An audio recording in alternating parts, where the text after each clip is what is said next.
Hello, everyone. I am Scott Budnick. I am the executive producer of Just Mercy and the CEO of One Community Films, who made the film, as well as one of the founders of Forward Impact and the Represent Justice campaign.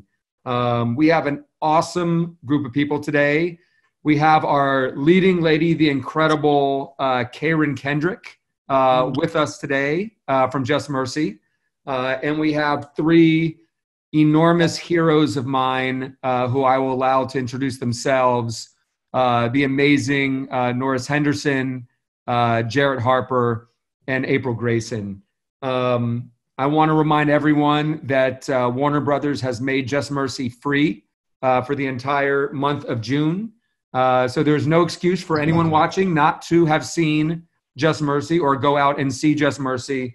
It is such a powerful story that really coincides really well with the time in this country that we've seen after George Floyd, and really allowing people to explore social justice and racial justice issues more, as well as criminal justice reform and mass incarceration. We, in investing in this film and producing the film, wanted to run an impact campaign to use the film to make an enormous difference. And this campaign has been going on for months and will continue to go on for months. We've been able to screen Just Mercy for over a dozen governors who control 90% of mass incarceration in the United States on a state-by-state level, and sit with these governors as they watch the film, and then sit with them and their chiefs of staff and their cabinets to talk about reform happening. And now we're actually working with those governors and legislators in 9 different states to achieve change and reduce mass incarceration because of the exposure to Just Mercy. We've had an incredible Play for Justice campaign with the NBA. We were able to screen the film for over 15 NBA teams and then take a half dozen teams into prisons to play basketball with men and women who are incarcerated, to have deep healing circles and mentorship opportunities. And that has been incredible. We did an enormous concert in a prison in California with Common to bring hope and inspiration and joy, and to humanize the incredible folks that are in prison, changing their lives. We are running campaigns around prosecutors and judges and educating the public on the power that prosecutors have in terms of their role in the criminal justice system. And we've also been running enormous campaigns around faith communities and with churches, as well as with conservative organizations. This has been a campaign that not only had folks on the progressive side of criminal justice reform, but we partnered closely with the American Conservative Union, with the National Association of Evangelicals, with my friend Mark Holden, who's the legal counsel for Koch Industries, Prison Fellowship, Right on Crime. So this is an issue that attracts many, many people that believe in justice and fairness and equality and humanity to rethink our system. And so we have an unbelievable discussion. And let me start with Karan, who obviously stars in Just Mercy and plays Minnie McMillan in an absolutely incredible performance. Karan, working with you on this, obviously you're an unbelievable actress and you choose your roles wisely in terms of films that can make a difference. But it's been so clear that throughout this is something that touches your soul in every aspect of your being. And I would love to know about how this movie and how your participation in Just Mercy with Michael B. and Brian and Jamie and Bree and Destin and everyone has impacted your life and your work around all of these issues. Sure. First of all, thank you so much for having me to join you guys in community and to be in conversation. Thank you for the incredible work that you are all doing. I think it's an honor for me to be able to see up close how you're impacting lives and generations and our entire world. So thank you for allowing me to be a part of that. I think that doing the work of shooting the film, there was no ego. It was incredible to walk on set with all of the people that you named who are giants in the field. But everyone came, it seemed, with the idea that we're carrying precious cargo. We have some serious work to be done here. And so let's honor the work. Let's honor the man and Brian Stevenson and what he's doing and how we can amplify and let others know how he's doing what he's doing. And let's honor the people like Walter McMillan, like Minnie McMillan, the communities, the families who are impacted by what has taken place over years in our justice system. So that was the first thing. And in the process of learning more, of not just reading the script, but reading the book and meeting with people, being in community with people, I could not move forward in the same way that I had been walking. I had to do what I ask other people to do who want to show up and be an ally. I had to become a student. I had to learn not only what was going on, but how I felt about it and how I either consciously or subconsciously contributed to by not knowing, by not being engaged, by not having conversations, by not finding out. So it changed me in that it helped to really open my eyes to the humanity of every single person on this planet. Not because of a choice that they made or didn't make, but because they are human beings on the planet just like me. And as human beings deserve for their humanity, wherever they stand, to be acknowledged and honored as such. So that was the first change for me, just really changing how I get into community with people whose experiences are not my own, how I show up to understand, how I show up to support. And, I often talk about finding your something. The more I learned, honestly, the more overwhelmed I became. My first response was, I'm going to law school. I'm going to Alabama. Brian, put me in, coach. I want to help. I want to change the world. Love that. But then I was like, okay, well, Karan, maybe that's not the course you take, but what can you do? And the question that I had to ask and answer for myself is, what is your something? That's Brian's something, but what is your something? What can you do with what you stand, with what you have, from where you stand, and who you have access to? And so then it kind of puts it all back into our lap in terms of addressing the issues and standing for social justice. Everybody has something that they can do. And no one something is greater or better than the other. It takes all of us. And that's something I think right now, especially with Warner Brothers allowing the film to be viewed in a very safe space. It's in your home now, right? So you can sit with this message and check with yourself. Check your heart. How do you feel about the things that you're seeing? What resonates with you? And what's uncomfortable to you? Start there. Change how you view what is injustice in our country. Change your relationship to it. Educate yourself. And then find your something and get in the game. Get in the game. I love that. Karan, I wish everyone in the entertainment business thought and felt and acted like you. And I'm seeing more people following your lead, and it gives me a lot of hope and a lot of optimism. So thank you for not just your comments now, but everything that you are as a human being, as a person. We really love you. Thank you. I love you guys too. Thank you. I want to move to Norris, a man who I've been following for years and years and years, who is a true hero. Just Mercy obviously follows Walter McMillan, played by Jamie Foxx, who was on death row for a crime he didn't commit. I can't imagine a worse horror or something worse a country can do to a citizen than imprison them for something they didn't do. And as I look at a lot of exonerees, and as I look at Norris, I always shake my head and I say, man, I would be so angry. I would be so bitter. I don't know how I would get on with my life. And Norris, after 27 years plus for a crime you did not commit, you are free, and you are using that experience to change the world, change lives, change the way people see this system and the brutality of it. Norris, please Tell the folks your journey and the incredible work that you're doing right now. I'm honored to be here with you, brother.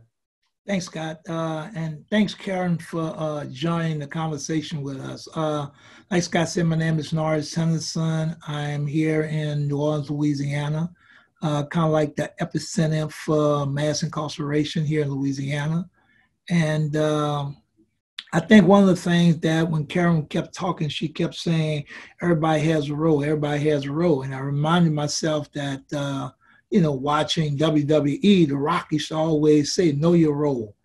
And, I think that's what I've done. I've kind of like just found my niche. And, guys tell people all the time that prison for me was a bad experience with good results. And those good results are the fact that I wouldn't be doing the work that I'm doing now had it not been for that negative contact with the system. I probably would have been like everybody else. I was an avid student in school and believed the Constitution. My first grade in junior high school was to recite the preamble to the Constitution, which I still know today. And so it left an indelible impression on me about what this country was built upon. And then you fast forward a few years and you wind up in prison. And one of the things I noticed when I got there was that I started to see kids around me. I wasn't an angel, but I started seeing kids around me who I knew parents wouldn't let them off the porch. Or when that light came on at 6 o'clock, they had to be inside. And I kind of started trying to figure out, man, something is happening. I just can't put my finger on what it is. Wasn't no such term as mass incarceration. All we knew then was that there was a war on this and a war on that, and we became the casualties of that war. You fast forward during this movement, and I started looking back, and then when I started to see and fully understand about what actually was taking place, then we realized that, oh, wait a minute, we were actually targeted to be in these environments that we're in.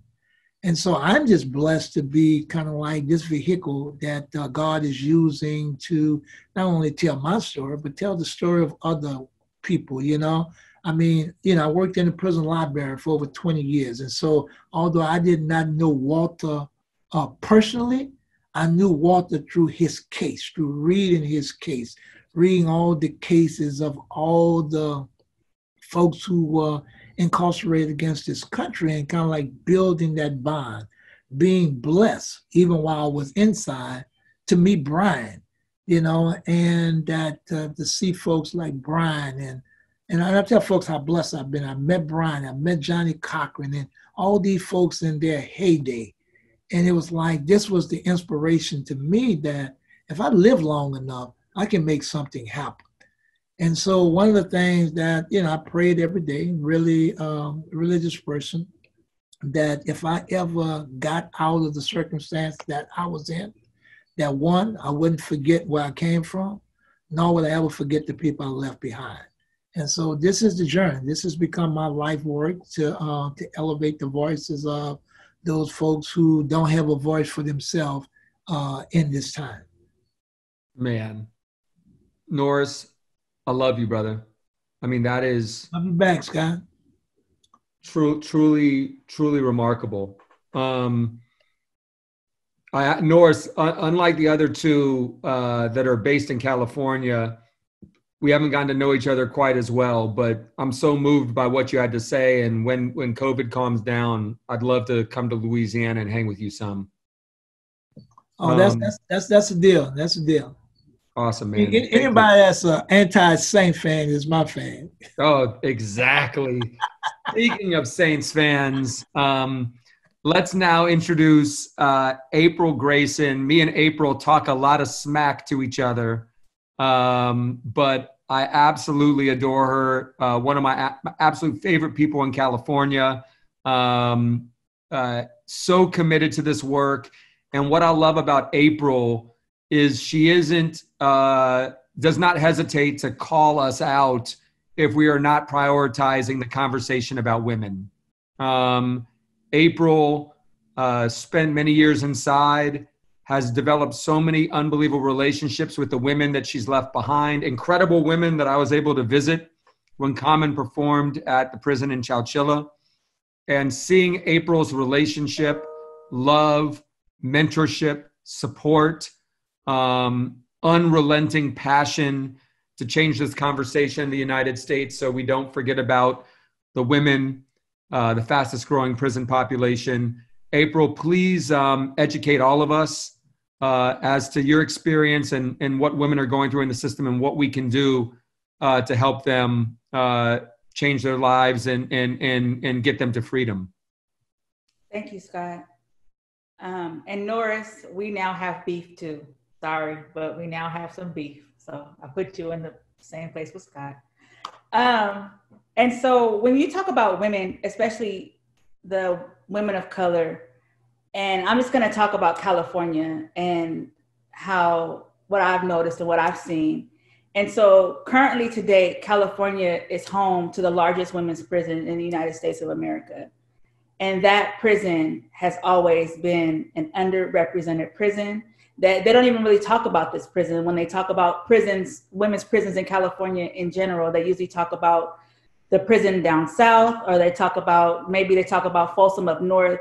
They rarely ever talk about the Central Valley prison. And so as a woman who spent 17 years in this carceral in the carceral state in Chowchilla, myself, my first run-in with the police was at 15, and I was arrested for being a young Black woman in a mental hospital. And so thus from there, I've then had run-ins with the police always because I was Black. And so I just want to give a little bit of history though. But when you look at the history of the Black woman, she has always been painted as lawless, lascivious. She has been painted as a person who has no pain. Like there was a gynecologist that used to perform surgeries on women without anesthesiology because it was said that we had no pain. And so we have always been a population that has been disregarded. Even when they abolished slavery and they abolished the importation of slaves, what they started doing was breeding with the Black woman. So we have always been disregarded historically. And so now here we are, and even in the media, when they look at Black Lives Matter and they look at the deaths of Black people, the woman has been rarely brought, and she's rarely brought to media attention. It takes for people like Scott and Common to say, let's say her name, for people to then pay attention to the fact that Black women are hyper-criminalized, are often raped, brutally abused at the hands of these systems, and then the person who has perpetuated this crime or who has caused this crime has no justice is brought to the situation for her. And we're talking about rape. So when you look at the prison system, 95, the stats is 95, but I'll say 100% of women who are incarcerated have experienced severe trauma, severe molestation, severe abuse before the age of even 14.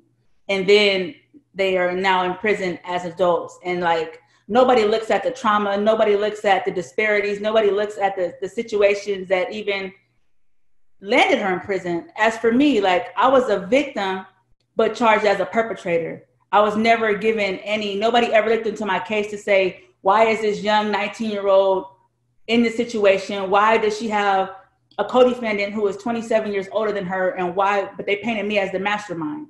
So nobody ever looked into the fact that I was born into the system, born into foster care, been through every different system from juvenile justice, CPS to adult prison, and advocated for me to say what's going on, because I was deemed a mastermind because I was a Black woman. I was deemed to be angry because I was a Black woman. And so like, when you look at historically, like I said, it's always, we're underrepresented. We're constantly underrepresented. And we are just viewed as angry Black people. I think that for people to really, if they really wanted to align with this movement, I think that when you talk about the incarceration of people, you need to talk about people, all people, not just men. Because I always see people say, or our men, or the men. But there are women also. So incarcerated individuals, incarcerated people. When you talk about your brother, include your sister. Don't leave her out, because we're often left out of every conversation. And so I tend to show up very loud, very like, hey, look at me, because if I stand in the gap for 8,000 or 9,000 people in the state of California, in the state system, not even talking about locally, who nobody ever sees, who nobody ever talks about. Nobody was really talking about Chowchilla until I came out here screaming about it. And now we talk about Chowchilla almost in any conversation when we talk about these prison systems. And so I think that people should just be more inclusive in just their language, for starters. And then that would open up the conversation to start including women who are locked up in the prison system. April, thank you so much for your passion. You are my hero. I love you. I love you. Thanks. Now to Jarrett, my man. The one guy on here who I knew in his prison blues, after 2 decades in prison on a life without parole sentence you received at 16, I think. And Jarrett, I think when you speak, what always gets me is your experience in the foster care system and how you articulate that pipeline for young people in foster care into the criminal justice system, and young people in foster care that need the love and the nurturing, not getting the thing they need. And to me, it's no surprise that any child that goes through that type of trauma, that is in that type of system, hurt people. And these problems seem so solvable, but often doesn't have the political will to solve them. And you are the absolute pro at explaining your journey, but also I'm blown away by the work I know you are planning to do moving forward. And I want you to talk a little bit about that as well. Jarrett, it's all you, brother. Well, thank you guys for welcoming me here. Scott, Karan, April, Norris, it's an honor. A little bit about me. I'm Jarrett Harper. I'm in Los Angeles right now. A little over a year ago, I was released from a California state prison. I was serving a sentence of life without the possibility of parole, plus 10 years. My sentence meant that I would serve more time than an adult due to my life expectancy. If I back it up just a little bit, I'm very similar to April. As April said, she was in a mental institution. Well, my mother was as well. While my mother was being treated, she was raped by an orderly, which gave life to me and my younger brother. I ended up in the foster care system at 13 months old, my younger brother as well. And, I ended up in multiple abusive foster homes. I was that kid that bounced around from home to home until I met a man who befriended me. He treated me like a son. He was like a father. He was a teacher. He was a confidant. He was my everything. And he took all of the love and happiness that he provided me. He took it away when he did the same thing that was done in April. When he took my innocence, he took my childhood, he took my hope. He imposed violence on me in a way that taught me how to actually be violent. At the age of 16, I regretfully took his life in response to everything that took place in my life. When it came to the foster care system, when it came to being in 48 different foster homes, not having a mother, being a product of rape, my environment had a lot to do with the way in which I was developing. I ended up in prison. And, early on while in prison, I knew that I had to change my life. I didn't know how I ended up in this system, outside of the acts that took place. But I didn't know that, I didn't have any understanding of the systematic oppression. I didn't have any understanding of redlining. I didn't know that I was set up, for, a cage, a human-made cage. I ended up changing my life. And in the process of changing my life, like I told you guys, I was released a year ago. Now to be on this campaign with Represent Justice, to actually see, and feel the love that society is, that's the love that society has for the incarcerated population. Specifically when it comes to foster children, we we look at Just Mercy, right? We talk about Walter McMillan. That was an innocent man, just like Norris. Me, on the other hand, I was guilty. I'm just like Dustin, right? When you look back at the movie, he was in foster care, right? He was also guilty. Just Mercy really shows a clear picture of what grace and just mercy actually looks like. It's not just for innocent people, it's also for guilty people, right? When Karan talked about humanity, right, we also have to incorporate dignity, right? And when it comes to that, when it comes to dignity, it just mercy really shows us that second chances and first chances, it's a right. It's what needs to happen. Because when we don't give those chances, we actually disconnect from our own humanity, because when we're not capable of even seeing it in the next person. All right. When it comes to children that end up in these systems, they're not their worst act. I was not my worst act. Right. It's not possible. We know from science that kids, children, we have the greatest potential of changing with the proper help, right? With the proper support systems. When Scott came in, I was in a rehabilitative program. I was teaching the programs. Yes, you right? were. I was never scheduled to get out of prison, right? I'm not this amazing person where I'm just the only one. There's hundreds of thousands of people. We have 2.2 million people in prison. We have a ton of people who've changed their life, right? Just Mercy actually shows that giving those second chances actually produces a safer community and a safer society, because when we rehabilitate, we actually allow those individuals to come back out and be our neighbors, right? And we really lower the recidivism rate when we truly rehabilitate by using restorative justice practices and not just punitive practices. So that's just a little bit about me, y'all.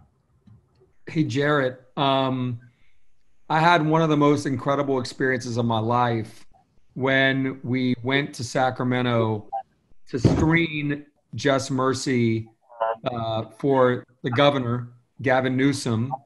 And you came with me, and Governor Newsom had no clue who you were other than the fact that you were working on the movie. So you sat in that theater with him and his wife and just a handful of other people in his cabinet and on his criminal justice team. Tell us a little bit about that experience, because you were commuted by the previous governor and released by Gavin Newsom. So talk about that interaction. Yeah. I mean, if I back it up just a little bit, Scott, when I think about Just Mercy again, let's look at Brian Stevenson, right? He actually was very successful back in 2012, Miller v. Alabama. Without Brian Stevenson going to the United States Supreme Court and arguing that case, the decisions that Governor Jerry Brown and the decisions that Governor Newsom made, I don't believe would have been possible, right? So when we really look at Just Mercy again, y'all, it's not just about guilty people. It's about those second chances. Scott, when it came to Governor Newsom, I mean that whole experience. I was just released. I was out about 32 days. To actually sit in a theater and watch a movie as impactful as Just Mercy with the same man who had just released me, and he didn't even know who I was, right? We went to the back after the movie, and I told him who I was. And I thanked him. I thanked him for gracing me out, for showing me the same mercy that Brian literally just talked about, you know, and that exchange, it was so powerful. To the point to where I say about 10 days later, he commuted 21 people. The same mercy that I was given, he then came out and did it again. And recently, a few days ago, he just commuted another 21 more. You know, so justice and mercy, it goes hand in hand, right? You can't have one without the other. He wrote me an email afterwards and said that the movie just had him in tears, but meeting you just broke him down. and had such an unbelievable effect. And I also sent the pictures of you and Gavin. I don't think I'm exaggerating. The hug that you guys shared seemed to last 30 seconds. And the look on his face was just like someone sucker punched him. And he looked at his criminal justice team and said, we need to do more commutations. And a week later, here we were. I don't think you can even comprehend how powerful that moment was. Not only were you incoming back into society after that many years and only out for 30-something days, he was the incoming governor and will have 4 to 8 years to shape criminal justice policy. And you impacted him with your words in such an enormous way that it changed the trajectory of what we're doing in California. I mean, that is your something. Karan, I just switched sweatshirts. I love it. That's awesome. Thanks, Scott. I had to represent. Everybody ain't able, We're Scott. representing each other today. Was that Norris? Everybody ain't able, bro. I think Hey, I know. I got you. It's you, Norris. limited merchandise here, right here. My wifey just went up to the closet and got it for me. Oh, thank you. I appreciate that. And I got you, Norris. You just let me know. I got you. There it is. Look at the love. I would love any of you to jump in. Obviously, George Floyd and his situation and everything that family is going through right now has obviously ignited a firestorm across the country where a lot of people are beginning to see and understand racism and racial bias in a way that they never did. I know members of my own family in Georgia who consider themselves progressive and liberal. One of them told me, like, I never understood Colin Kaepernick. I thought it was disrespect to the flag until now. Now I understand what he did. I had another member of my family call me crying, saying they were just watching black folks on CNN talk about how difficult it is just to live while black and raise black kids and what you have to tell them. And this person's like, I never understood this until now. And that gives me hope that white Southern people are calling with these revelations. But I'd love to get all of your take on, like, what can people do now? What do you want to tell people to do now? Whether it's social justice and racial justice, whether it's in the criminal justice system, please direct people to some action. I think one of the things is, and it's in the words of Brian, you got to be proximate. You got to get close to this. That's when you feel it. So what, like when I first started seeing, when I saw George Floyd, I was really disheartened about what I was looking at. And I was saddened by the fact that folks had to take to the streets, but at the same time was excited that we were actually in the street. Because that was that awakening, that people, that light that came on, that they saw something was wrong. My face teaches me, if I see a wrong, correct it with my hand. If not my hand, my tongue, to speak out against it. And if I can't do either one of those, at least recognize in my heart something is wrong. And I think we're in a moment in this country right now where people are starting to see these injustices and call them for what they are. They're not kind of like trying to glaze over them or sugarcoat them. They're actually calling them for what they are. So I think the biggest ask right now is for folks to be proximate, and for folks that's in whatever demographic that you're in. I'm in Louisiana. If you're in Louisiana, we have this fall a bunch of prosecutor races, judicial races. That's very important because you don't get inside of a prison unless you come in contact with the police. And so I think one of the things is really educating ourselves. And one of the things Karan was saying about how she was touched by not just the role of reading the script, but how it imposed upon her that she had to do something. And all of our something is going to be something different, but we have to do what we're comfortable with doing. And we can't kind of like hold it against people who don't move as we move. Because I tell people all the time with organizing, All I need to know is that when I step off the curb, if you told me you're going to step off the curb with me, I'm looking for you. But if you tell me in advance, I can't take the risk of stepping off the curb, I got to respect that and appreciate that, and appreciate that you walk to the corner with me to make it happen. So the biggest thing is this is the month that Just Mercy is being viewed for free across this country. And I would suggest to everybody that they watch it. I was about to set a record, Scott, of being the person who has viewed Just Mercy more than anybody. I had seen it 7 times already before they shut down. And I was like, I'm going to see this thing. And the thing about it was when I told people that every time I saw it, I saw something different. Norris, let me ask you this. Having spent 27 years of your life in a prison for nothing that you did, let's just marinate in those words for a second. They stripped you of 27 years, accusing you of something that it's proven that you did not do. What is it like watching a film about that very thing that is that powerful, with an execution scene and all those years trying to prove his innocence? Like, what's it like for you? I know what it's like for me to watch the film, but I could never imagine what it's like for you to watch the film. Like, what is it like personally? Like, I thought it'd be hard for you to watch it once, and now you've watched it all these times. What's it like? I think when the first scene, when they stopped Walter on the highway, and I would explain to people all the time, this is how it happened. It can happen just like that. In an instant, your whole life can be taken away from you. And it's hard for people to really imagine what that looks like. A few weeks ago, a friend of mine who was in Angola with me was on America's Got Talent. And when he told that was unbelievable, by the way. When Archie told his story, that was one of my mentees. And it's like, this isn't by happenstance. This was by design that this stuff happened to folks.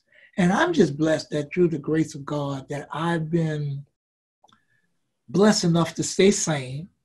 And I guess this is probably why I do the work that I do, to kind of like help me to keep me on the even keel. But it's just challenging that now in this day and age, that in this country, supposedly the freest country in the world, that here in Louisiana, not only are we lead the country in mass incarceration, we lead the nation in exonerations, And I think the question, one of the things that I was blessed, just like Jarrett when he met the Governor Newsom. I had the opportunity to meet Governor Ryan. And I met Governor Ryan when he did the moratorium on the death penalty. And it was like some people couldn't get it, didn't understand what he was doing. It was his conscience had to move them that I am not comfortable signing a death warrant when I'm not certain what the outcome of these people's lives have been. And so I think we're in a space now that it's easier for people to talk about. I mean, I tear up every time I saw it. The scene, the role that Karan played, his wife, when you think about the families, what happened to these families. And I remember the scene in the courtroom when his son was saying, hey, man, you're trying to kill my daddy, man, that people don't understand that the residual impact that this has on everybody, When I went to prison, I had 2 young kids, one was 18 months old and the other one the mom was pregnant with him. And, but before I came home, my son, who was 27, had got killed. And so, you take things away from people that you can never get back. You can't put a dollar value on what you take away from people. And even people who have committed crimes, who I was best friends with inside, at some point, you have to say enough is enough. I mean, because we have gotten to a space where all we're doing in this country is just warehousing people to no end. And I think this movement raised the question of everybody about, because everybody Nobody wants justice. I'm going to be honest. Nobody wants justice. Everybody wants mercy. And I think just the way this thing comes together is that this is what they're looking for. People are looking for mercy. But in order to give it or receive it, you got to be willing to give it. And I think that's the biggest thing about it. So I tell folks all the time that, again, that all the folks that I'm trying to help and trying to change this narrative and shift this pendulum in a different direction, it's about, I tell people, you got to help me help you. You got to help me to be able to tell this narrative, to change this narrative, that when people say something like this, the hashtag defund the police, people are freaking out. Oh, they're talking about getting rid of the police. No, the hashtag is just a catchy phrase. What we're saying is that you need to resource those dollars that you're giving to the police departments and give it to social services, where the thing that happened to Jarrett wouldn't have never happened. The thing that happened to April wouldn't have never happened had we kind of like laser focus those dollars to the child welfare system, to mental health systems, where we could have got these things done. So I'm like I said again, I'm just, I guess, an anomaly in a sense of, but I tell people all the time, God put you where he won't be. I'm gonna say this and I'm gonna stop. I was visiting a friend of mine. He lives in Washington, D.C. now. And we stayed in prison like 25 years together. And he said something to me. And when he said it the first time, I was really taken aback. He said, man, I'm so glad you came to that prison. No, I take that back. He said, I'm so glad God sent you to that prison. And when I looked at him, I kind of like had this look, why would you say something like that? He said, man, because if God wouldn't have sent you there, we wouldn't have never got out. And so that told me then I was there for a purpose. So my purpose is to do just what I'm doing now. But it was in that moment that I realized what that purpose was. It reminds me of that scene in Just Mercy.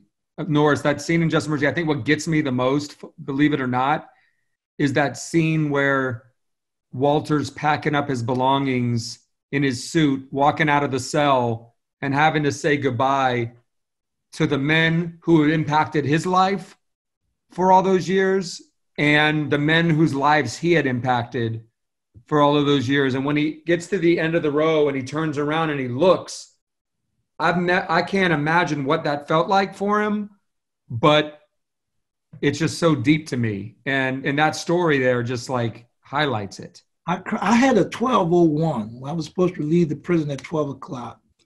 And I went around to visit everybody that I interacted with, guys who was in the cells, I represented them legally, guys I was in the dormitory with, guys who I played sports with.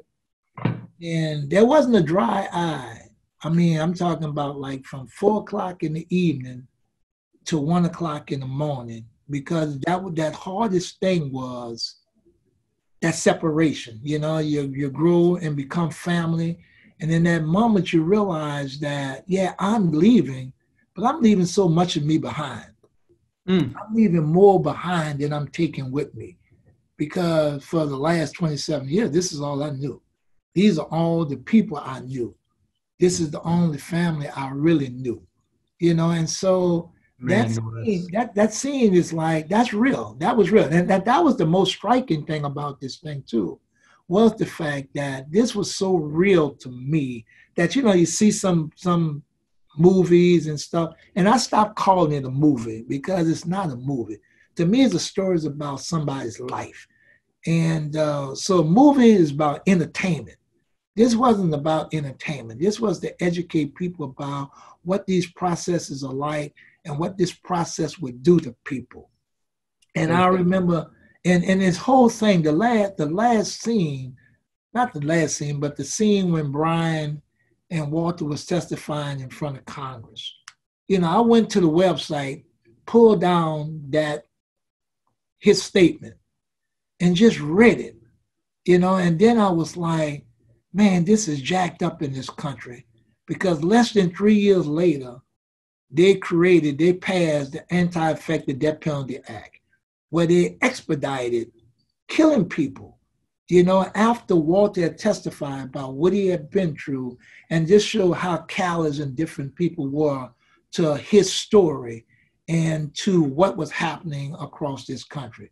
But And again, Norris, I think like being able to tell these human stories, to hear your story, is how we ultimately swing people's opinions on the death penalty. Walter's story, your story, right? Like these stories of innocence or even non-innocence, like Herbert's story in Just Mercy, right? Like so unbelievably powerful. So guys, we only have about 6 more minutes. And I wanted to get to April and Jarrett and Karan on what do you want to see viewers, the folks that are tuning into this, what can they do to get involved and make a difference? If we could just keep it to 2 minutes each. April? So if people want to get involved, they want to make a difference, you can always go to Represent Justice. Currently right now, they're matching dollar for dollar up to $10,000 to the LGBTQ Freedom Fund in honor of Pride Month. You guys can also go check out a live that I did last week with a dear friend of mine who is GNC on Represent Justice Instagram. I think that, and there's also to the National Bailout Fund also, because as we talk about overcriminalization, the LGBTQ population is 3 times more likely to be arrested also. So there's also some statistics that show the way that the world views the LGBTQ community. And so I just think that people should really educate themselves and understand that education is the key to changing minds. Like, we can have arguments all day long and debate, Black Lives Matter, all lives matter, defund the police. But if we don't have facts and historical content to back it up, we're just basically wasting our breath. So education is key. Aligning with organizations who are doing the work. Represent Justice always provides an awesome toolkit, easy click to find out. Representjustice.org. And you can get a link to the governor. You can get a link to a letter for the sheriff. You can get a link to donate. You can get a link to pretty much anything that will give you the tools that you need to advocate for whatever it is that you are interested in advocating about or aligning with or being a funder to, or whatever it is that you want to do to be a part of this movement. And lastly, another thing that Represent Justice has been doing is they have been sending face masks across the nation to people who are incarcerated, ensuring that they are being safe in their environments that you cannot socially distance in. So even aligning with that movement and seeing how you can help keep people who are incarcerated safe. Thank you, April. Jarrett Harper, 2 minutes. What do you want people to do? As April talked about those masks, we have the largest population of octogenarians right here in California, right? So when we think about COVID-19, we think about those vulnerable people, right? As April said, they can't social distance. It's not possible. I was there for 20 years. You can't, right? So advocating for a safe release of those vulnerable people, right? Educate yourself when it comes to your local sheriffs, your governors, and actually vote, right? We have a huge election coming up right out here in California, ACA 6, right? It's going to allow a person like me to actually be a part of democracy. I pay my taxes. I'm doing good in the world. I'm not just a consumer. I'm a contributor. Right, so ACA 6 will allow me to vote. So get out and vote, right? Please, give me a chance to actually be a part of democracy. I would love to vote, right? I would love to be a part of our democracy. And then when it comes to your district attorney, as we've seen in the movie, district attorneys, they have so much power. Actually really understand and know what those district attorneys' values are and hold them accountable. Right out here in California, we have a district attorney that does not value people, right? But there's a huge race coming up, and I want to encourage people to get out and vote. Love it, Jarrett. Well, can I say something really fast, Scott?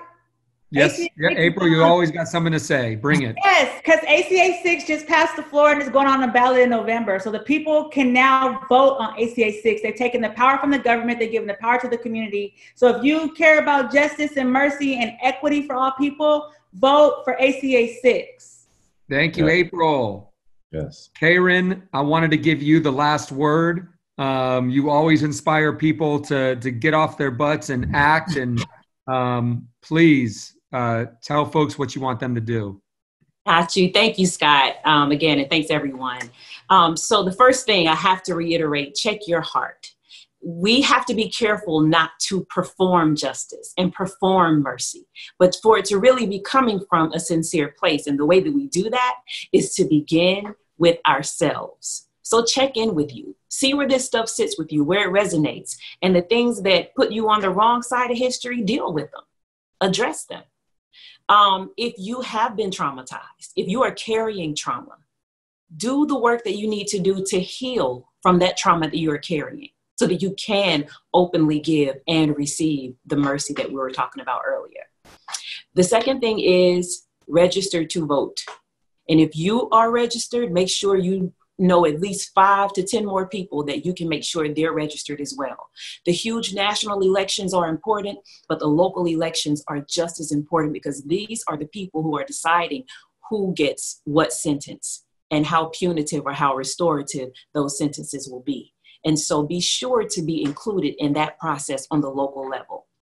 And then third, I'll point you to my website, KaranKendrick.com, Karan Kendrick.com. There's a What is Your Something tab.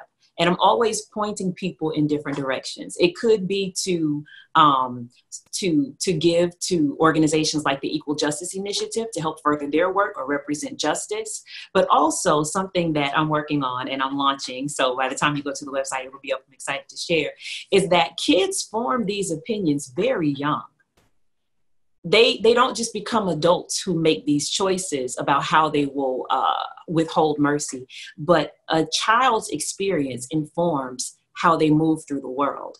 And so my current something is to focus on educating children about people who do not look like them or who do not have the same experiences that they have, so that they can begin to form a better understanding of humanity. So go to KaranKendrick.com. Click on What is Your Something, learn all about it, share it, and let's get out there and just change the world for good. Amen. Thank you all for being with us today. KaranKendrick.com. Don't forget that one. RepresentJustice.org. Thank you so much for tuning in with us. This has been such a inspiring and a hopeful panel, and you guys are all heroes. I love you. Look forward to seeing everyone in person when all of this dies down. Yeah. Love. Love you. Thank you, guys. Thank you, everybody. We love you guys.